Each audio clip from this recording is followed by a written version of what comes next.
Bethesda is doomed, guys. If a company like Awaken Realms could come out and make a game like Tainted Grail: The Fall of Avalon, what do we need Bethesda for anymore, right? Like, that's what the rage baiters will have you say. I'm not one of them. I have a great time with Bethesda games. This game takes me back to the early days of like Morrowind and Oblivion. But like we just played the Oblivion remaster, which was absolutely phenomenal. And I'm eagerly waiting more Starfield, and I can't wait to play the Elder Scrolls 6. Bethesda makes good games, period. I love the Fallout franchise. I love the Fallout TV show. I love Fallout 76. I love all things Bethesda, so you're definitely not going to find me in the camp of hating on Bethesda. But we are absolutely going to mock the Bethesda ranty rage baiters today who say that Bethesda is doomed because of this game. Because they're totally not. But Tainted Grail, honestly, especially because we just played the Oblivion remaster, like what, last month I think it was. It wasn't. I didn't have that planned, by the way. They shadow dropped that on top of us, and I was like, well, crap. I guess I'm changing my plans because I was going to be playing Days Gone remaster and that Baldur's Gate 3 patch 8, and then I dropped the Baldur's Gate 3 playthrough to play Oblivion because I hadn't played it in 20 years, and it was so awesome. This game takes me back. It's definitely got that early, like, Oblivion vibe, I think. The art style is quite a bit different, even though we have that first person POV. You could do third person. I've talked about this in some other videos. I don't use it because it's a little janky, but that's part of the things that we remember from like the early Bethesda days, right? Is some of the jank, and this game has plenty of jank. It's the first RPG effort they've made of this type as a studio for Awaken Realms, and they've nailed it. I mean, it needs some work. It's got some performance issues. It's got some roughness around the edges, but the core of this game is really solid. And if you're a fan of like that single player RPG, that first person RPG, the Bethesda style. Someone said today, I had never heard this, which is crazy, Scrolls like. And I was like, how have I never heard Scrolls like before as a descriptor? Like I've heard Souls like, but I'd never heard Scrolls like. This is definitely an Elder Scrolls like game. And it's hard to not make those comparisons, even though I am the first person to say comparison is the thief of joy. I don't like to compare games to each other. It's easy to make those comparisons because we have seen so many Elder Scrolls games come out that feature this style of gameplay. We are at night right now in this game, and nighttime is very dangerous in Tainted Grail. We're in the safety of the city right now, and it's actually pretty cool because if we go out to the outskirts, there's a special shield wall of magic that is surrounding this particular location that keeps it safe at night from the entities, from the weird that's out there.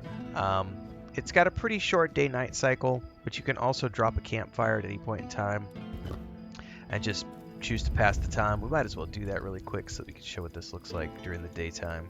Let's take it up to like 11 o'clock in the morning. So you can see this zone in particular is a little rocky, mountainous. It started off looking a little swampy, but as I've gotten deeper into this zone, it's definitely got its own unique sort of rocky vibe to it. And this is there's some ruins underneath where it's like we've got like the Roman vibe of like these old Roman baths and like the armor that where are they at right now? Might be able to wander around and find some guards. Oh, hello there. They're wearing like Roman centurion type gear. These are the Camelocians, the Camelot soldiers. And you can take a look at this architect style. It's definitely got that Roman vibe. So this is obviously dealing with its own unique world. You know, with the Elder Scrolls games, you have Tamriel, which is its own world. This game does its own thing with the King Arthur mythology, and we've seen fantastical in terms of art style and things in the first zone, and dealing with sort of the dark forest and the shores and creepiness and like H.R. Geiger type ruins where yeah, things are buried. And then we have like this type of architecture, and we have different types of musics from like the deep throat singing to this, which sounds. We were joking today. The video that got published earlier today was this is this is the game that Avowed should have been. And someone said that music is very Diablo-esque in this town, and I was like, yeah, because this is the game that Diablo should have been. Like that's the same. We're using the same mocking tone for the people who are like Bethesda is doomed. Bethesda makes good games, kids. And people like myself who love Bethesda games and recognize that those games have pros and cons. Those games have flaws. This game has lots of flaws. Someone made a great comment, I think yesterday or the day before, in one of my videos, where they said that this game has a ton of jank, roughness around the edges, and performance issues that many people are choosing to overlook because it's not Bethesda.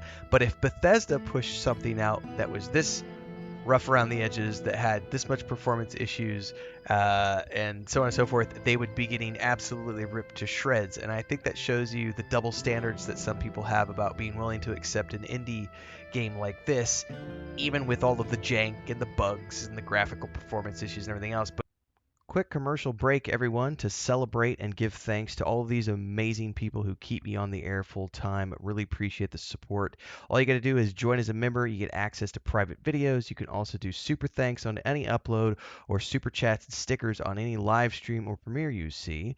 And beyond that, don't forget we're multi-streaming over on Twitch now, so you can support over there as well. Thanks so much to everybody. Let's get back to the video at hand. But if it was Bethesda, oh no, we got to crucify them because how dare they? Even when you go look at like the Obsidian remaster that just came out, Oblivion remaster, sorry, and it was, for me, a flawless experience. Starfield was a flawless experience. I've played Starfield through twice, loved every minute of it. Cannot wait for the next DLC, the creation kit stuff. I'm continually amazed by what's being produced there, on top of what they've done with Skyrim over the years, and Fallout 4, and everything else they've done. The reality is, if you love good video games and you love Elder Scrolls, you are always going to love Bethesda games, and you're also going to love games like Tainted Grail: The Fall of Avalon, which take inspiration from many different sources, including the Elder Scrolls games, and then come up with something like this, which is a throwback to those early Elder Scrolls games in a lot of ways. Not in every way, but in a lot of ways. But I can honestly see 20 different inspiration sources in this game just from playing lots of different games.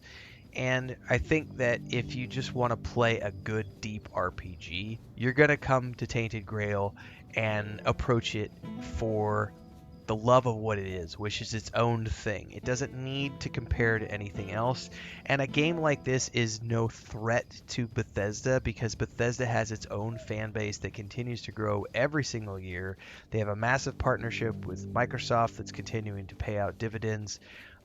They are continuing to expand their franchises. They're doing TV shows now. We're continuing to see really awesome stuff from Bethesda, and I cannot personally wait to see what's coming down the pipeline for them later on. Are you friend or foe? You are a bad guy, so let's go ahead and I'm on fire arrows. Oh yeah, crit shot. I probably didn't need to have my fire arrows out. Matter of fact, let me get rid of my fire arrows. By the way, I love the slow motion when you do like crit hits like that. Copper arrows, yeah. What if it cancels the shot? It did. Perfect. There we go. Deserters, man. What do we got? Coin, broken arrow. I don't need anything else. What about this next one? Oh, a deserter's scalp. Definitely take that for a quest I have. I'll take the blue stuff because that's actually worth a little bit of gold to sell back at the base. And I always hit B to cancel, but it's just to crouch in this game. So, anyway, Tainted Grail: Fall of Avalon. It's a great game. It stands on its own. It has nothing to do with Bethesda. Bethesda is not doomed. Bethesda continues to make great games. I cannot wait for the Elder Scrolls 6. I cannot wait for the next Fallout game. I can't wait for the next season of the Fallout TV show. I can't wait for the next Starfield DLC and or sequel. I love Bethesda games. I will be playing them until the day I die, and hopefully you will as well. If you love video games, you love all video games, and that's what we celebrate here on my channel. So stick around. If you like this video, you'll see more. I do a lot of stuff. There's over 8,000 videos on the channel. This is the day job. I'm live every morning at around 5 a.m. on YouTube and Twitch. So yeah, see you next time, everybody. Stay safe and happy gaming. Have fun gaming, because video games are made for fun, not for being an angry, hateful